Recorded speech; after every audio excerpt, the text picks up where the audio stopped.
दिने छठी प्राय गुण पर्याय और प्रमाण का जड़ कर्म चेतन बंध का अरु कर्म के अवसान का कह कर स्वरूप यथार्थ जग का जो किया उपकार है उसके लिए जिन वाणी माँ को वंदना शतिवार है वंदना शतिवार। मुग्धा जी, मंगलाचरण मुगला। त्रिभुवन शिरसे हरये भव भय गभधुनि गदे प्रणवम् सिद्धे जीवठाणस मलिन गुण चूलियं वोच्छम् अरहंत भासियत्थम गणहर देवे हि गंतियम सम्मम प्रणमामि भक्ति जुतो सुदनान महो वही शिरसाम जय उधर सेन नाहो जैन महाकम पैड़ पाहुड़ सेलो बुद्धि सिरेण्यु धरियो समप्यो पोपयंत सन। सुबुद्धि और नरवाहन मुनिराज ने आचार्य धरसेन से उपदेश प्राप्त कर षटखंडागम ग्रंथ की रचना की। षटखंडागम के प्रथम खंड जिसका नाम है जीवस्थान, दूसरा खंड खुद्दाबंद, तीसरे का नाम है बंद स्वामित्व विचय, चौथे का नाम है वेदना, पांचवे का नाम है वर्गणा और छठे का नाम महाबंद। इन छह षटखंडागम के इन छह खंडों में से प्रथम 5 खंड में 8वीं शताब्दी के अंदर आचार्य वीरसेन ने धवला नाम की एक विशाल टीका लिखी जो मूल सूत्रों के सहित 16 पुस्तकों में प्रकाशित हुई। हम यहाँ पर क्रमशः पहली, दूसरी, तीसरी, चौथी और 5वीं पुस्तक के स्वाध्याय के तदुपरांत 6ठी पुस्तक का हम यहाँ पर स्वाध्याय कर रहे हैं। 6ठी पुस्तक का नाम है जीवस्थान चूलिका। अभी ये षटखंडागम का पहला ही खंड है जिसका नाम है जीवस्थान। इसके अंदर 14 गुणस्थान और 14 मार्गणाओं में जो संख्या आदि 8 नियोग द्वार से वर्णन किया था उसी के विषय को और अधिक स्पष्ट किया जा रहा है। चूलिका का अर्थ होता है उक्तम, अनुक्तम, विशेष उक्तम, मतलब उसका वर्णन चूलिका में किया जाता है। यहाँ चूलिकाओं की संख्या 9 है और उनके नाम बता रहे हैं अशोका जी दिल्ली से। बताइए, पार्शनगर दिल्ली, अशोका जी 9 चूलिकाओं के नाम बताइए। आपका म्यूट है तो आपकी आवाज आपको ही आएगी, अनम्यूट करना पड़ेगा। प्रकृति समुद कीर्तन, दूसरा है स्थान समुद कीर्तन, तीसरा है प्रथम महादंडक और फिर चौथा है द्वितीय महादंडक, फिर तृतीय महादंडक, फिर उत्कृष्ट स्थितिबंध, फिर जो है जगन्य स्थितिबंध, फिर सम्यक उत्पत्ति और गति आगति चूलिका। बहुत बढ़िया। आशा में अभी कौन सा हमारा स्वाध्याय चल रहा है, किसका चल रहा है?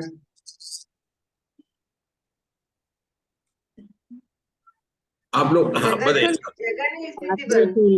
अभी कौन सी चूलिका चल रही है? हाँ, 7वीं चूलिका चल रही है। मधुमत क्या नाम है 7वीं चूलिका का? जगन्य स्थिति बंध। अब जगन्य स्थिति बंध में हमने क्या देखा था कि सामान्य से ये समझा जाता है कि एकेंद्रियों को जगन्य बंध होगा, लेकिन वास्तव में जगन्य बंध एकेंद्रिय को नहीं होता है। किसको होता है? जो शपक श्रेणी चढ़कर मुनिराज हैं उनको 11वें 10वें गुणस्थान के अंदर सबसे जगन्य बंध होता है। लेकिन मोहनी कर्म के अंदर क्या विशेषता है आशा बहन?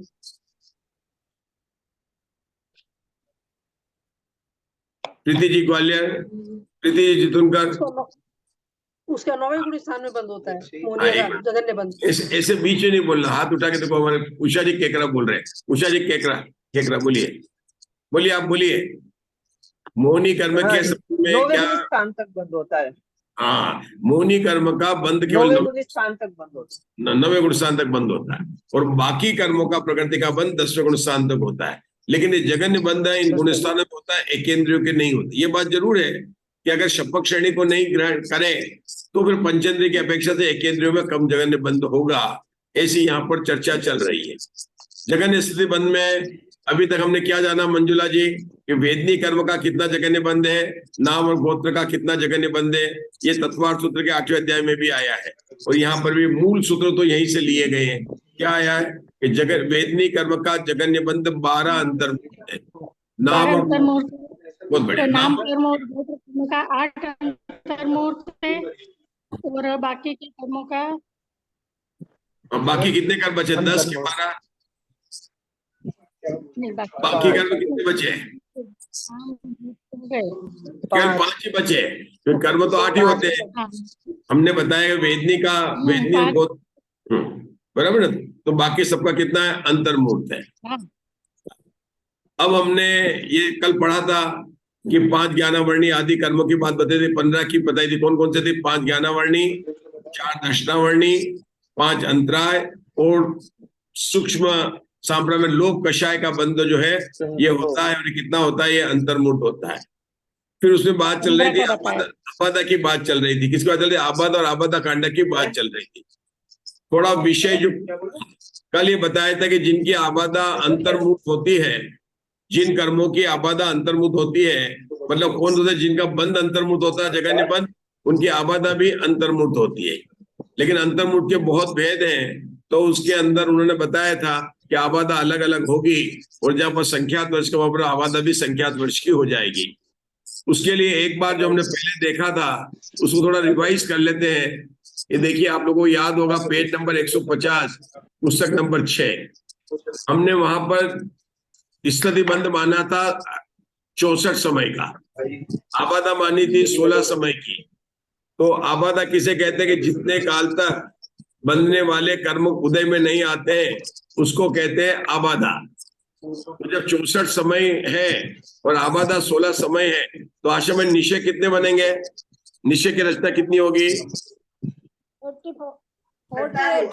48। लेकिन आप लोगों को उत्तर क्या देना? 17 समय से लेकर 64 समय तक के 48 निषेक बनेंगे। मतलब हर जीव हर समय में एक समय प्रबंध बांधता है।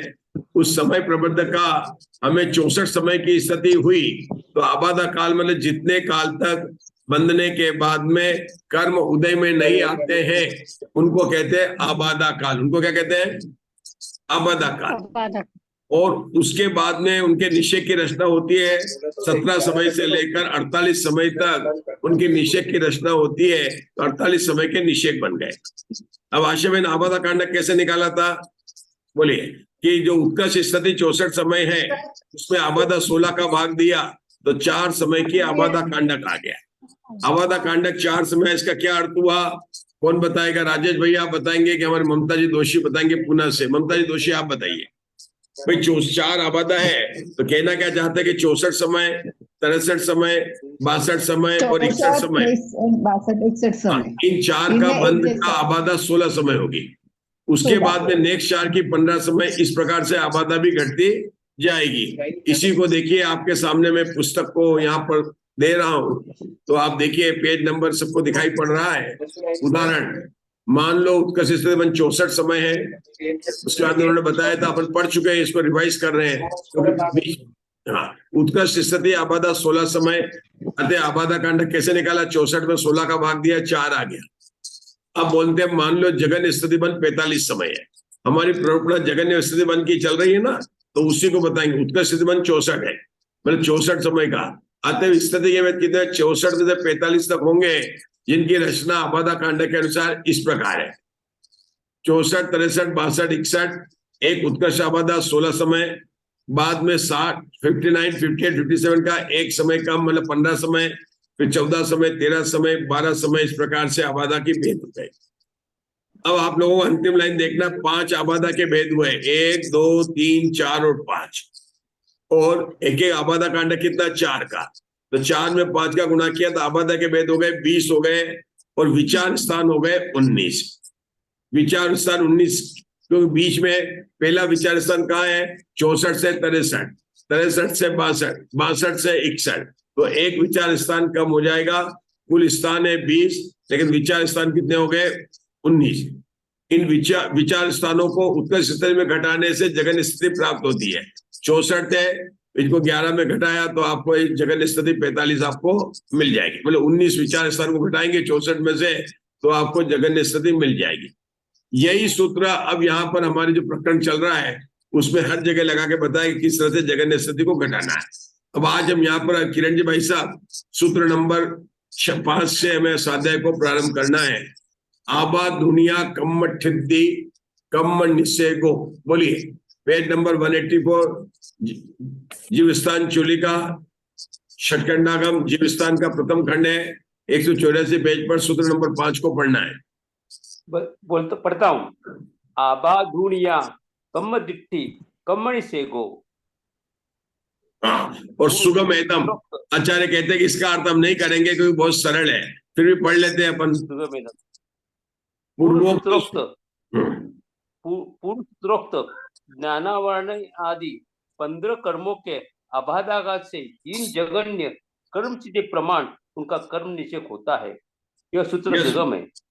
इस सूत्र में क्या बताया कि जैसे अगर अपने 64 समय था तो उसमें से अपन ने 16 समय निकाल दिए तो ये 45 समय की अपने 48 समय की जो है आबादा हो गई थी। 64 में निकलने के लिए 16 निकाले थे तो 48 समय की अपनी बन गई थी, जो मतलब जो आबादा बन जाती है। तो आबादाहीन जगन्य कर्म से प्रमाण निषेध कर्म निषेध होता है। निषेध कहते हैं एक समय में खेलने वाले कर्म परमाणुओं को निषेध कहते हैं, ठीक है ना। तो ऐसे निषेध बनेंगे, कितने बनेंगे? जितनी कर्म स्थिति है उसमें से आबादा काल घटा दिया, जो समय बचे उसके एक एक समय का एक एक निषेध होगा। जितने कर्म परमाणु है उन सब निषेधों में बंटवारा हो जाएगा। नीचे के पर्व में सबसे ज्यादा मिलेंगे, फिर उससे कम उससे कम उससे कम, 6 प्रमाण से घटते जाएंगे। अब हम आगे का सूत्र पढ़ने जा रहे हैं, सूत्र नंबर 6 पढ़ता हूँ। पंच दौषणावर्णीय असादावे दणियाणम जण गो ठी दी बंतो सागरोवमस्स तिन्नी सत्ता भागा पलिदोवमस्स असंख्यजादि भागेन उणया। इसका हिंदी में अर्थ पढ़ते फिर अपन इसको स्पष्ट करेंगे। हाँ, निद्रा निद्रा आदि 5 दर्शनावर्णीय और असाता वेदनीय इन कर्म प्रकृतियों का जगन्य सिद्धबंध पल्लवपम के असंख्यात भाग से हीन सागरपम के 3/7 भाग प्रमाण है। अरे अरे, इस सूत्र को देखकर तो मुझे बड़ा कंफ्यूजन हो रहा है कि अभी अभी तो बताया था कि दर्शनावर्णी कर्म और इनकी जगन्य स्थिति तो वहां पर होती है, सब बता चुके थे कि 10वें गुण स्थान में होगी, और अभी यहाँ पर फिर ये दर्शनावर्णी कर्म आदि ले लिए और इनकी स्थिति का प्रमाण तो अलग बता रहे हैं। मुझे तो कुछ समझ में नहीं आ रहा है, आप लोग थोड़ा मुझे बताने के प्रयास करेंगे कि क्या विषय चल रहा है। जब दर्शनावर्णी कर्म ले ही लिया है तो फिर यहाँ पर क्यों लिया है इन्होंने वापिस? 6 में से 5 लिए हैं पंडित जी। दर्शनावर्णी के 6 वेद है, उसमें से 5 लिए हैं। हाँ, लेकिन वहीं ले लें, दर्शनावर्णी सभी कर्म की बन गई ना, ये अलग से क्यों लिया, यहाँ पर क्यों लिया? निद्रा निद्रा के 5 लिए, 4 चक्षु दर्शन नहीं लिए। वहां पे 4 ही लिए थे, दर्शनावर्णी के 9 है, वहां पे 4 लिए तो 5 बच गए थे। ये तो आपने गणित बता दिया, लेकिन दोनों का सूत्र एक क्यों नहीं बनाया? ये सर्वघाती और देशघाती के अलग अलग प्रकृतियां हैं। हाँ, अच्छा, और कोई उत्तर? जय श्री श्रॉफ। आज किसी का भी हाथ नहीं उठ रहा तो फिर मुझे हाथ उठाना पड़ेगा कि मैं उत्तर दूं। आपका उठ रहा, चले चलिए। उषा जी बोलिए, क्या बोलिए, हाँ बताओ बताइए। हाँ जी, उनका जो है जगन्य बंध अंतर्मुहूर्त है और उनका जगन्य स्थिति बंध पल्लियोपम के असंख्यात विभाग है, इसलिए अलग असंख्यात। मधु जी ग्वालियर सोच के बताना चाहते हैं। ममता जी दोषी। अशोका जी तो बताएंगे दिल्ली से, बताओ। देखिए, वहां पर जो बात चल रही थी जगन स्थिति बंध शपक श्रेणी में होता है, तो निंद्रा निंद्रा इनका बंध वहां पर होता है कि इनकी बंध च्युति तो दूसरे गुण स्थान में हो जाती है। अपनी बात करें तो जगन स्थिति बंध का, तो जो 9वें और 10वें गुण स्थान में कर्म प्रकृति बंधी उनका ही तो जगन्य की बात करेंगे, जो है ही नहीं उसके जगन्य बंध की बात क्या करेंगे? तो ये प्रकृतियां वहां 90 गुण स्थान और 10वें गुण स्थान में नहीं थी, क्योंकि निंद्रा निंद्रा की और असदा वेदी सबकी तो नीचे हो जाती है। असदा वेदी की 6ठे गुण स्थान में हो जाएगी, निंद्रा निंद्रा प्रतिष्ठा पतला सब निंद्राओं की दूसरे गुण स्थान में हो जाएगी, इसलिए उनको यहाँ पर लिया है। अब यहाँ पर लिया तो ये जीव अभी शपक श्रेणी वाला नहीं है, और शपक श्रेणी वाला नहीं होगा तो एकेंद्रीय वालों को बंद होगा। फिर से हमारी यहाँ पर प्रकल्पना चल रही है जगन्य स्थिति बंद। चूल्हे का नाम क्या है किरण भाई साहब? जगन्य स्थिति बंद। अब जगन्य स्थिति बंद में स्वामी बताया कि जो सबसे कम कौन स्वामी होगा कि जो 10 शपक श्रेणी वाला स्वामी होगा, क्योंकि जो जाके जा रहा है। लेकिन अब शपक श्रेणी में स्वामी होगा तो जो प्रकृतियां वहां बनती है उस गुणस्थान में शपक श्रेणी में, उनको तो जगन्य बंद कह सकते हैं। लेकिन जिन प्रकृतियों की बंध विशुद्धि पहले हो गई है उनकी जगन्य स्थिति वहां वाले में कैसे कह सकते हैं? जैसे आपने वेदनी कर्म के कहा तो वहां पर आशा बहन आपने तो बता दिया 12 अंतर्मूर्त है, लेकिन 12 अंतर्मूर्त तो साता वेदनी की है, क्योंकि 10वें गुणस्थान में साता वेदनी का बंद हो रहा है। 10वें गुणस्थान कौन सा बंद हो रहा है? उदय की बात नहीं कर रहा हूं मैं, बंद की बात कर रहा हूँ।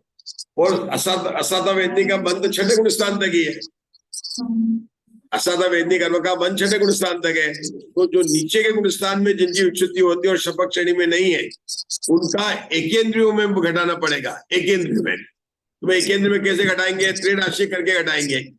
कैसे घटाएंगे कि सबसे पहले तो ये बताएंगे कि मोहिनी कर्म का कितना होता है? 70 कोड़ा कोड़ी सागर होता है उत्कृष्ट स्थिति बंद। और एकेंद्र में कितना होता है? 1 सागर होता है। कितना होता है? 1 सागर। अब इसको अपने को ज्ञानावर्णी में दिल में लाना तो क्या करेंगे कि 1 सागर में से वो क्या करना पड़ेगा? वहां पर जो 3/7 करना पड़ेगा, या जो उनकी अगर दक्षिणावर्णी कर्म है तो 3/7 करना पड़ेगा। जिस कर्म की जो स्थिति असाता वेदनी की भी 30 थी तो 3/7 करना पड़ेगा। तो वो आचार्य हमको कैलकुलेशन करके बताएंगे कि किस तरह से होता है। हम आगे पढ़ने जा रहे हैं, विषय स्पष्ट हो जाएगा। हाँ पढ़िए किरण भाई। यह इस प्रकार है, यह इस प्रकार है। प्लीज म्यूट कर लीजिए। यहाँ पर अर्थात एकेंद्रीय जीवों में 70 कोड़ा सागरपम के स्थिति बंध वाले मिथ्यात्व कर्म का यदि 1 सागरपम मात्र उत्कृष्ट स्थिति बंध प्राप्त होता है तो 30 कोड़ी सागरोपम मात्र उत्कृष्ट स्थिति बंध वाले दर्शनावर्णीय आदि कर्मों का क्या स्थिति बंध प्राप्त होगा? इस प्रकार इच्छा राशि के फल राशि से गुणित कर प्रमाण राशि से अपवर्तन करने पर 1 सागरोपम के 7 भागों में से 3 भाग आते हैं। उदाहरण 30 गुणिले 1 divided by 70 is equal to 3/7। ये कैसे किरण भाई साहब? जैसे मतलब 1 दर्जन में 12 केले होते हैं तो 5 दर्जन में कितने केले होंगे, ऐसे मतलब अपन गिनते ना। तो यहाँ पर क्या गिन रहे हैं? यहाँ पर कि जो 70 कोड़ी सागर का अगर मोहिनी का पंचंदी का उत्कर्ष बंध है तो एकेंद्र में कितना होता है? 1 सागर। इसलिए 1 कोड़ी में कितना होगा? 1/70। 30 कोड़ी में कितना होगा? 30 गुणा 1/70। काटम पीट किया, 0 कट गए तो 3/7 आ गया। ये समझ में आई? ये त्रिराशि है। क्या किया कि अगर जिसका बंध अगर 70 कोड़ी सागर है तो मोहिनी कर्म का कितना बंध होगा? 1 सागर का होगा। कितना होगा? 1 सागर का। अब 1 कोड़ी सागर है तो कितना बंध होगा? 1/7 का हो गया ना, 1/7 का। लेकिन हमारे यहाँ पर अभी 30 कोड़ी सागर के लेनी है तो 30 कोड़ी करेंगे तो 30 गुणा 1/7 आएगा, है ना। ये अपन को देख लेने का यहाँ पर। तो 3/7 अपने को उत्तर आ जाता है। ये समझ में आया? त्रिराशि समझ में आई? 30/70 गुणा 1 3/7 आ गया। अब उसमें एक रूप से अधिक आवली के असंख्यात भाग मात्रा आबादा स्थान विशेष के द्वारा एक आबादा कांडक को गुणा करने पर, आबादा कांडक, देखो आबादा कांडक अपने निकाला था, आबादा स्थान के विशेष द्वारा एक आबादा कांडक को गुणा करने पर, तो आबादा कांडक अपन ने जैसे 64 समय वाले में निकाला था तो 4 समय का आबादा कांडक आया था। ठीक है, उसमें से एक कम कर प्राप्त लिखा हो यहाँ पर स्थिति बंद होता है। उदाहरण समझेंगे बिल्कुल 45 समय निकालना है। क्या लिख रहे हैं? मान लो उसका स्थिति बंद कितना 64 है, आबादा कितनी 16। सबको समझ में आया ऐसा उदाहरण है। आबादा कांडक का प्रमाण कितना हुआ? आशा बहन को पता है कि उत्कर्ष स्थिति को आबा से डिवाइड किया, 64/16 तो 4 आ गया। आबादा स्थानों के विशेष कितने? 4 है, 4 ही आबादा कांड क्या है। उत्कर्ष ये वही वहां पर 5 की टीका में जो बताया था वही बताया। अतः जगह स्थिति कितनी होगी? 4 + 1 गुणा 4 - 1 19। 19 विचार स्थान आ गए थे। अपन ने वहां पर डायरेक्टली विचार स्थान देख लेते, 20 में से कम किया तो विचार स्थान हो गए। 64 में से 19 घटाए तो 45 जगह स्थिति बंद हो गया। इस प्रकार से आचार्य कहते हैं कि आप कैलकुलेट करना, हमको तो ये शेष सूत्रार्थ सुगम है, और किरण जी भाई साहब आपको सूत्र नंबर 7 को वासना करनी है। सूत्र नंबर विचार 7। स्थान यानी क्या? विचार स्थान यानी क्या? विचार स्थान मतलब क्या है कि 2 के, जैसे अपन ने लिखा कि 1 से लेकर 10 तक की गिनती लिखी, 1 2 3 4 5 6 7 8 9 10। तो अपन जब भी करेंगे कि जैसे मैंने कहा दूसरा कितना है, तो पहले की अपेक्षा से करेंगे, तो पहले और दूसरे के बीच में पहला विचार स्थान हुआ, दूसरे और तीसरे के बीच में दूसरा विचार स्थान हुआ, तीसरे चौथे के बीच में तीसरा विचार स्थान हुआ। इस प्रकार से 9 ही विचार स्थान होंगे और 10 संख्या होगी। क्योंकि पहला तो किसकी अपेक्षा से, जैसे हमने कहा कि राम बड़ा है, किसकी अपेक्षा से? सोहन से। तो सोहन जो 3 हो गए ना, राम सोहन और मोहन 3 भाई हैं, तो बोलेंगे तो विचार स्थान कितने होंगे कि राम की हाइट 6 फीट है, उसकी 7 फीट है, उसके 8 फीट है, तो विचार स्थान 2 बने कि एक फीट बड़ा है, दूसरा 2 फीट बड़ा है, तो इसमें 2 ही तो बने, 6 से 7 और 7 से 8, यो इस प्रकार से 2 के बीच में बनेंगे, तो विचार स्थान 19 है। आपको ध्यान होगा 150 पेज पर ये निकाल के बताया था, मैं पुनः आपके सामने 150 पेज लाता हूँ। ये 150 आया, यहाँ पर निकाला था आबादा के भेद इतने, आबादा कांडक 20 और स्थिति भेद 20 - 1 विचार स्थान। जितने स्थिति के भेद थे उसमें से 1 कम कर दिया तो विचार स्थान हो गए। अभी हम यहाँ पर पढ़ रहे हैं, अभी हम पढ़ रहे हैं सूत्र नंबर, यहाँ पर उन्होंने विचार स्थान 19 को कम कर दिया, ये बात वहां भी बताई थी। अब आपको सूत्र नंबर 7 पढ़ना है। यस, पढ़ता हूं।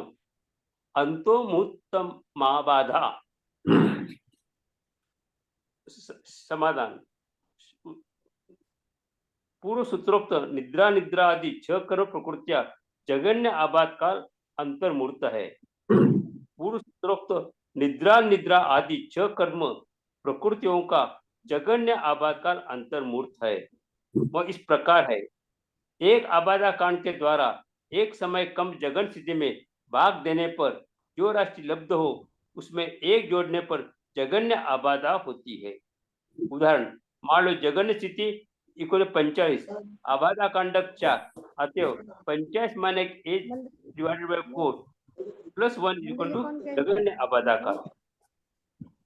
मम्मी मंदिर की क्या क्या गई थी शंका, जगन्य स्थिति को एक समय कम करके उसमें आबादा कांडक के द्वारा भाग किस लिए देते हैं? समाधान, नहीं, क्योंकि पहले एक समय कम आबादा कांड के बिना जगन्यता मानी गई है। ठीक है, ये बता रहे कि 12 समय जो अपन ने लिखा था, 12 समय अपन ने यहाँ कैसे निकाला था? यहाँ निकाला था 16 समय उत्कर्ष आबादा, ये 45 से पहले 4 समय की आबादा आई थी, तो 16 में से 4 किया तो 12 समय की आबादा आई थी। अपन इस तरह से भी निकाल सकते हैं। कैसे निकाला था? 64 63 62 की 16 उत्कर्ष आबादा, इनकी 15, इनकी 14, इनकी 13 और इसकी 12। इन्होंने उसी को कर यहाँ पर बताया कि 12 समय जो उत्कर्ष आबादा है। ठीक है, चलिए अब सूत्र नंबर 8 पढ़ेंगे अशोका जी। सूत्र नंबर 8 पढ़िए अशोका जी।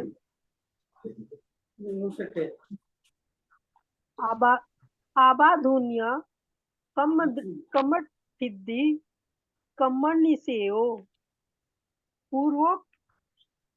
पूर्व सूत्रोक्त निद्रा निद्रा आदि 6 कर्मों के आबादा काल से हीन जगन्य कर्म की स्थिति प्रमाण उनका कर्म निषेध होता है। अब अपन ने 3 सूत्र पढ़े, हाँ सुगम सूत्र 6 7 और 8 सूत्र पढ़े। इनका आचार्य का तरीका कैसा है? पहले सूत्र में बताया स्थिति, दूसरे सूत्र में बताया आबादा, तीसरे सूत्र में बताएंगे निषेध। पहले सूत्र में बताएंगे स्थिति 64 समय है, दूसरे सूत्र में बताएंगे आबादा 16 समय की होती है, तीसरे में बताएंगे निषेध कितने बनेंगे कि 64 - 16 यानी 48 समय की निषेध होगी। जैसा जैसा कर्म का है ऐसे ऐसे 3 सूत्र बताते हैं। यही इनकी उत्कर्ष स्थिति में बंद में प्ररूपणा थी और यहीं पर भी अपनी प्ररूपणा थी। अगर आपने ये जान लिया कि वेदनी कर्म की 12 अंतर्मूर्त है और नाम और गोत्र की 8 अंतर्मूर्त है और बाकी सबकी अंतर्मूर्त है, ये जान लिया तो आपने जगन स्थिति बंद का प्रकरण समझ लिया। उसके बाद में आचार्य एक एक प्रकृतियों का लाकर जो होती है वहां पर उसकी स्थिति बताएंगे, फिर आबादा बताएंगे और फिर उसके बाद में निषेध बताएंगे। हर जगह वही उदाहरण आने वाला है 64 और ये एक बार उसको उदाहरण को समझ लेंगे, क्योंकि ये सब राशियां असंख्यात में है और असंख्यात अवधि ज्ञान और मनपरे ज्ञान का विषय है और हमारे पास में वो दोनों ज्ञान है नहीं है। हमारे पास में मति और शुद्ध ज्ञान है, इसमें हम संख्यात को लेकर ही समझ सकते हैं। आचार्य ने इसी से अपने को पेज नंबर 150 में जो बताया था वह उदाहरण सरल है और हमने यहाँ पर कई बार उसकी चर्चा की है कि 64 समय है, 64 में आबादा 16 समय की है, उसमें घटा दिया तो उसके 48 समय बन जाते हैं। उत्कर्ष आबादा में, उत्कर्ष स्थिति में आबादा का भाग देने पर आबादा कांडक आ जाता है। 64 में 16 का भाग दिया तो 4 आ गया। उसका अर्थ हुआ कि 64, 63, 62 और 61 की एक समय 16 समय की आबादा, उसके बाद अगले 4 की एक समय कम, फिर 4 की एक समय कम, फिर एक 4 समय एक कम, इस प्रकार 12 में 45 समय की जगन्य आ जाती है। यहाँ पर जगन्य का प्रकरण ले रहे हैं, उन्होंने उल्टा लेकर उन्होंने अपने को समझा दिया है। चलिए अब हम आगे बढ़ना चाहते हैं क्योंकि उसी तरह का आगे का वर्णन साता वेदनी के बारे में है। हाँ पढ़िए जरा साता वेदनी का। सादा वेदिनी जहन्नो टठिति बंधो वारस मुहूर्ताणी। साता वेदिनी का जगन्य स्थिति बंध 12 मुहूर्त है। बहुत बढ़िया। हाँ चलिए। सूक्ष्म सांप्राय गुणस्थानवर्ती छपक संयत के अंतिम समय में यह जगन्य बंध होता है। शंका, इसमें किसी को समझना है कहाँ पर होता है? 10वें गुणस्थान के शपक के होता है, उपशम श्रेणी वाले के नहीं होता है और अंतिम समय में होता है। इसके बाद में मतलब जो है ये जीव 12वें गुणस्थान में चला जाएगा। चलिए शंका 30 कौड़ा कौड़ी सागरोपम की उत्कृष्ट स्थिति वाले दक्षिणावर्णीय कर्म की अंतर मुहूर्त मात्र जगन्य स्थिति को बांधने वाला सूक्ष्म सांप्राय संयत 30 कौड़ा कौड़ी सागरोपम की उत्कृष्ट स्थिति वाले वेदनीय कर्म के भेद स्वरूप 15 कौड़ा कौड़ी सागरोपम प्रमित उत्कृष्ट स्थिति वाले साता वेदनीय कर्म की 12 मुहूर्त वाली जगन्य स्थिति को कैसे बांधता है?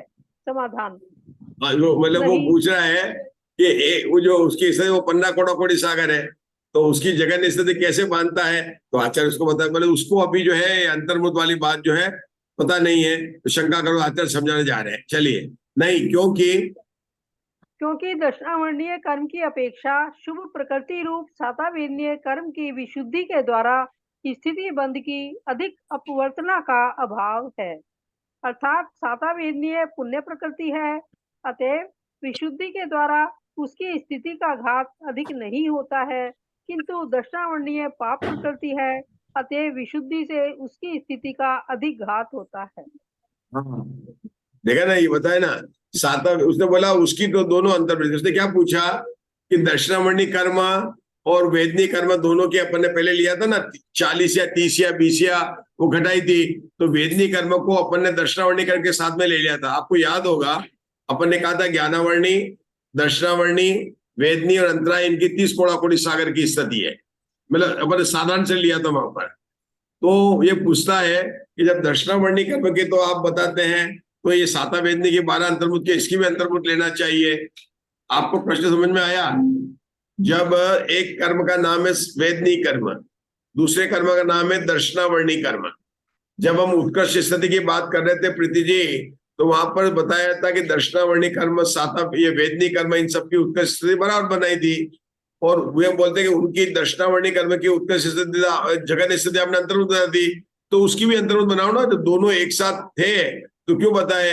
तो आचार्य ने बोला कि भाई ये बात जरूर है कि स्थिति बंधापसरण हो रहे हैं। कहां से हो रहे हैं? अधकरण से स्थिति बंधापसरण शुरू हो गए थे, स्थिति कांडकाद भी अप्रकरण से शुरू हुआ था, ये सब हो रहे हैं, लेकिन दोनों में अंतर है।